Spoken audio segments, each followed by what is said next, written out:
Hey everyone, Payouts time here. Please like, comment, and subscribe, all that jazz. Thank you for watching another episode of MOOF. I'm having a blast with this series. We're coming up to almost halfway done, and I encourage you to comment below on whether you agree or disagree with whoever it is. And if this is your first episode, feel free to check out all the other ones. They're in one giant playlist that you can easily access on my channel called MOOF 2021 as we look for the most overly optimistic fan in the NFL. But let's get into today's interview. Here we go. Hello and welcome once again to MOOF, and the series where we are looking at every NFL team's schedule, breaking it down, and we are asking a fan from that team to tell us their season prediction as we are on a quest to find the most overly optimistic fan base in the NFL. We have a candidate today representing the Kansas City Chiefs. We welcome in Isaac. Thanks for having me. Yeah, no. So Isaac, so thankful you come on the show. Chiefs are a team that they have a lot going for them with Patty Mahomes and the rest of that stacked roster, the retooled offensive line. But can you maybe just tell our viewers, what are the Chief fans optimistic about heading into this season? Well, I'm sure a lot of you watched the Super Bowl. Patrick Mahomes was fighting for his life there. So we have a new souped-up offensive line, which I'm really excited about. Brett Veach, our GM, just completely blew it up, and he rebuilt it from the ground up, and it's looking really, really sharp in terms of that. We lost Sammy Watkins, but we picked up a nice wide receiver in Cornell Powell in the draft, who I think is very underrated, and I think he's going to get the job done there. So yeah, Pat having time is kind of a scary thing because we've seen what he's been able to do in the past with an offensive line is probably not this good. On top of that, on the defensive side, we got a big pickup from the Seattle Seahawks, Jarran Reed. He's a run stopper, which we desperately needed. Last time Frank Clark and Jarran Reed played together, Frank Clark had 10 sacks, so that's definitely something to look forward to. I would have liked to have seen a cornerback taken in the draft or picked up somewhere. That's still a little bit of a question mark for us, but we also did get Nick Bolton in the draft, linebacker from Missouri, he was listed as a top linebacker on a lot of people's draft picks, and super excited to have him. It's kind of been a weak spot for us, so I think we might just be better than last year. So. Wow. Okay. Big statement. Sounds pretty optimistic, and that's what we like to hear on this show. That's perfect. Well, remember, those watching it, feel free to comment below of what you think of Isaac's predictions, and let's get right into it here. So the Chiefs open in Kansas City at Arrowhead, and not an easy game to start off the season by any means, but they are hosting the Cleveland Browns. Yeah, Cleveland Browns, I believe, are still a very underrated team. People know they're good, but when you look at a team like the Browns, when you look at their depth chart, they have a very, very complete team. There's not a lot of weak spots. And I think that some of the gaps they did have, they really fixed in this offseason, both in the draft and with pickups. They weren't strong at linebacker. They picked up Jeremiah Owusu-Koramoah, who was listed at the top of a lot of people's linebacker position. John Johnson they took from the Rams. I'm sure you're salty about that. Yeah. Grant Delpit at the safety position as well was a second-round pick last year who didn't play just because of COVID. But on the other hand, Patrick Mahomes is 10-0 in September, and Andy Reid is one of the best offensive minds in the game and is going to give plays that haven't been seen because it's week one. I think this is going to be a down-to-the-wire game, but I got to give this one to the Chiefs. Okay, starting the season off 1-0. Okay, I like it. And then you are on the road, and you are taking on the Baltimore Ravens. Baltimore, another great AFC team. Obviously, they got Lamar Jackson. They improved their receiving core with Sammy Watkins, and they picked up Rashad Bateman in the draft. Improved their defense in the draft. Great cornerbacks there. But the thing is, Lamar Jackson has lost 7 total regular season games in his career. 3 of them were to the Chiefs. it seems to always be after Lamar Jackson plays the Chiefs that the running back memes always come out about him. I think that the Ravens are a great football team, but I don't think Lamar has figured out the Chiefs yet. So I'm gonna give this one to the Chiefs. Okay, 2-0. All right. All right. And then you head back home for your first divisional game of the year, and you are hosting the Los Angeles Chargers. Yeah, man, the Chargers. I think that's a sleeper team this year. They weren't fantastic last year, but they have a lot of really good young players. Justin Herbert is very, very impressive to me. Yeah. Last year, he wasn't supposed to start week 1 against the Chiefs. Tyrod Taylor got hurt. He started, and he took us to overtime in his first ever game. He played fantastic. I remember that game stressing right out. That was one of the best games last season, actually, to watch. Yeah, I totally agree. No, that team has a really respectable secondary, pretty good pass rush. Joey Bosa is always being disruptive. But I still think there's a pretty sizable skill gap between the teams. And just the fact that this is also at Arrowhead, I got to give this one to the Chiefs as well. Okay, 3-0. I like it.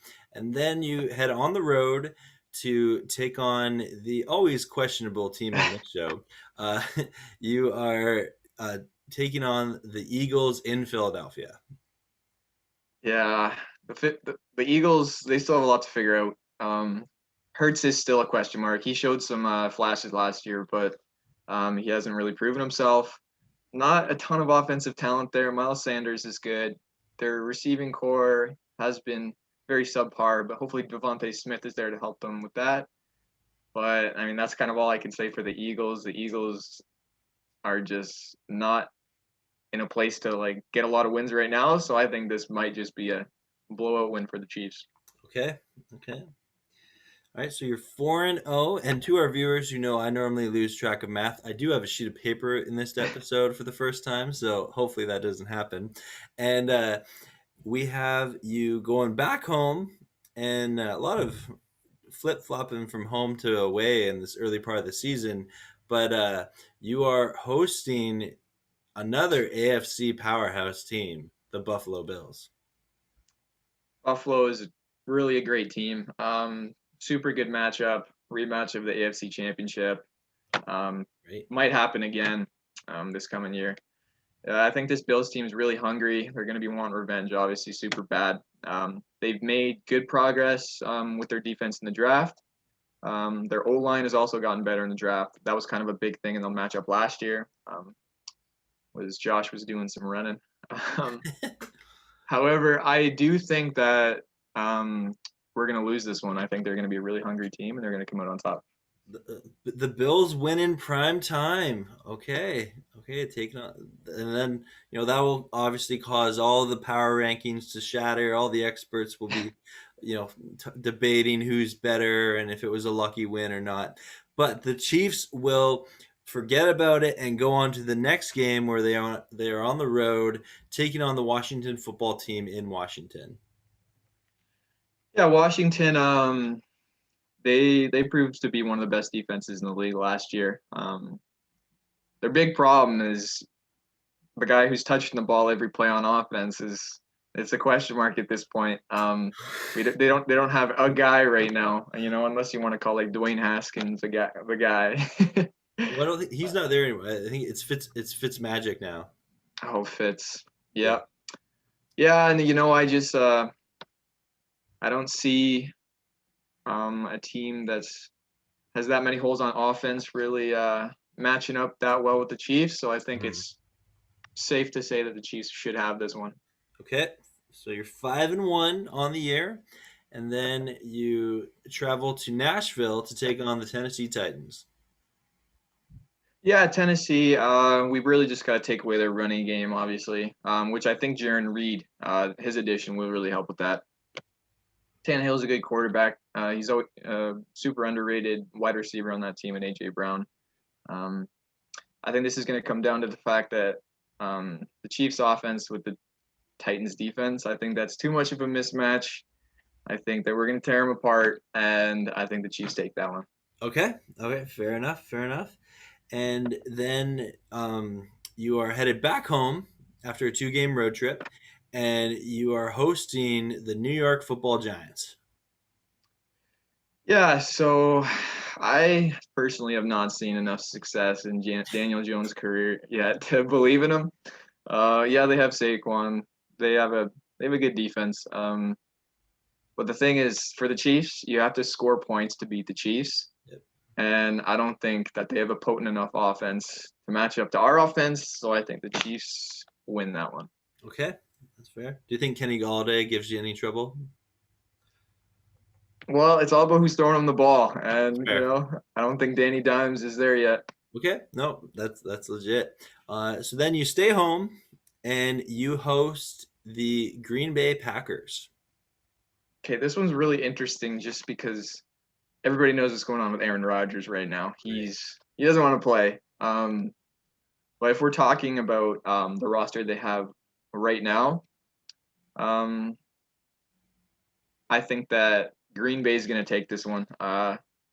Rodgers has spoken out on Twitter a little bit, saying if he was in the same division as Mahomes, he'd beat him twice a year. I think he's got a little bit of a chip on his shoulder. There's always comparisons with those two. They're both amazing quarterbacks. Mm. Um, yeah, I think we got to lose at some point, I guess. And I think Green Bay might take that one from us.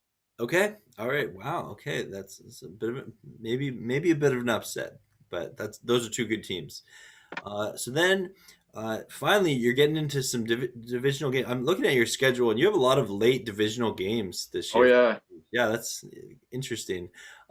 So divisional game, primetime matchup. You are headed to Las Vegas to check out their new stadium with fans in it, and you are taking on the Raiders. yeah. Raiders are interesting because like just being a division rivals always give you trouble no matter what. It's just like a familiarity with the other team. They stole a win from us last year, and we barely beat them in the other game.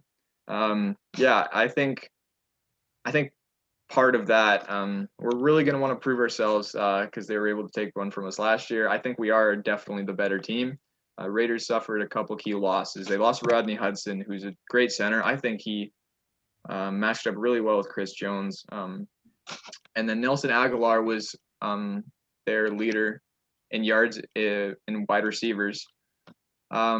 Ultimately, I don't think this game they are complete enough to beat the Chiefs for this one at least. Okay, another Chiefs win.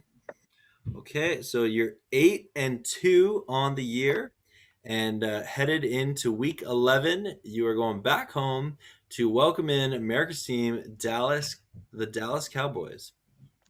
Yeah, these guys, I still think they have a lot to figure out on defense.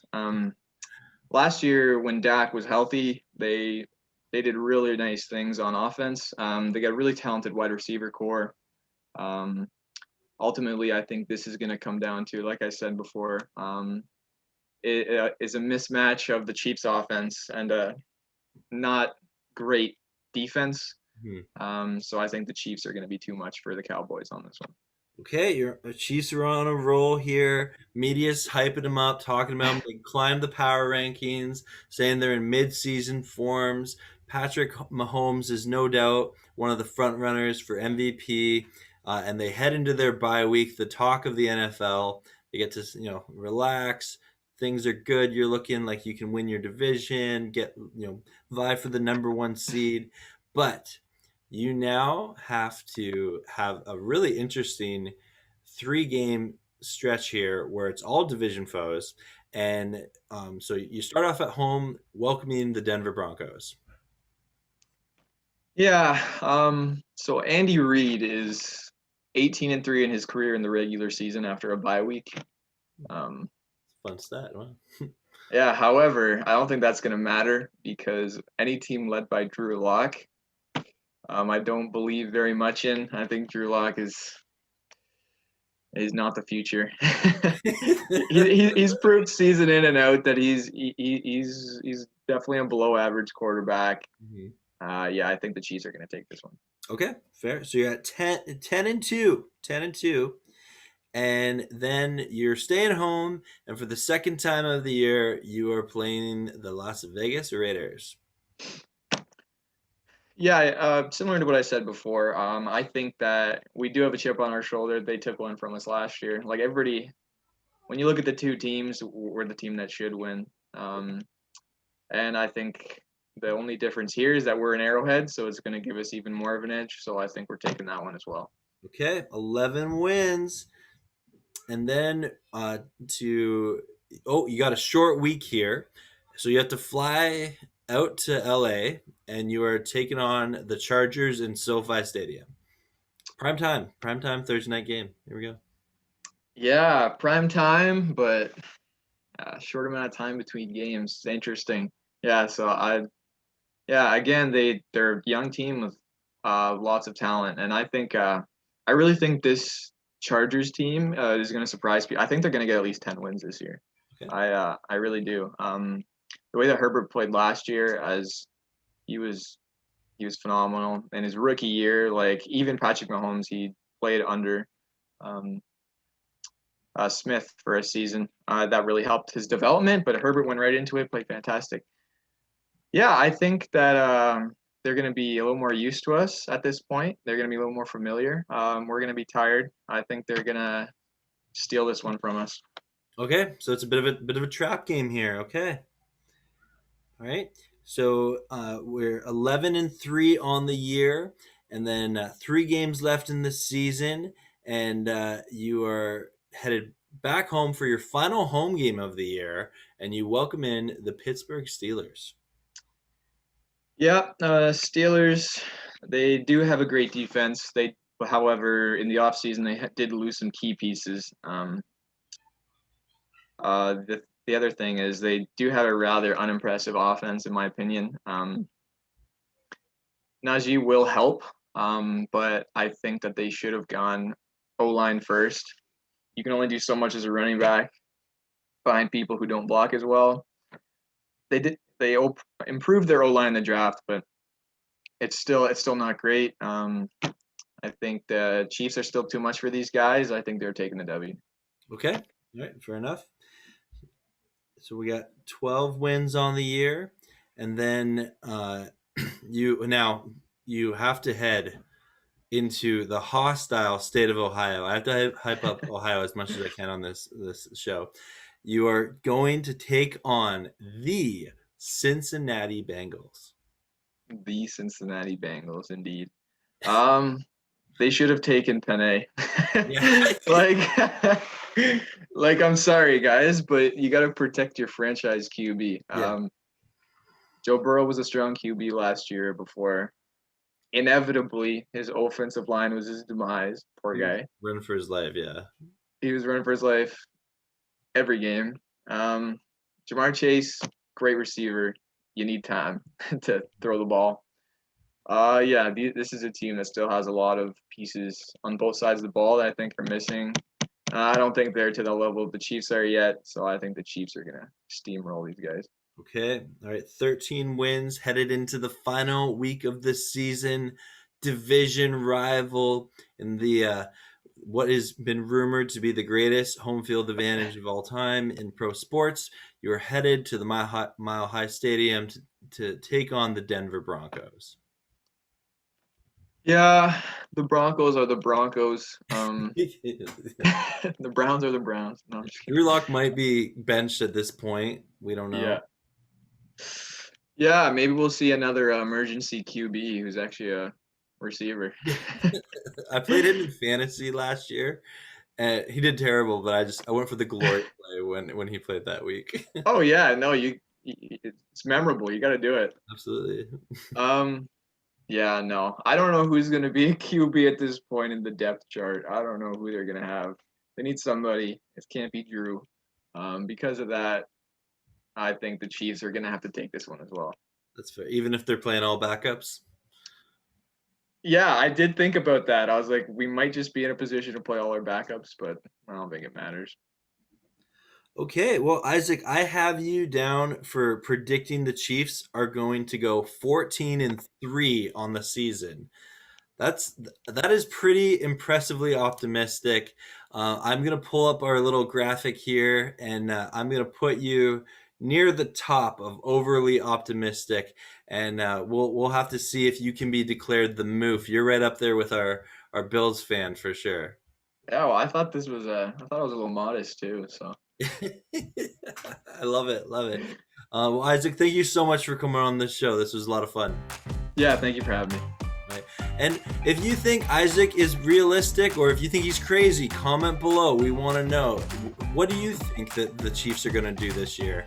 Do you think that they're maybe a 17-0 team? Who knows? Or maybe you think the Chiefs are due for a down year and you think they're only going to win 2 games. Comment below. We want to hear from you. And Isaac and Pale Time, peace now.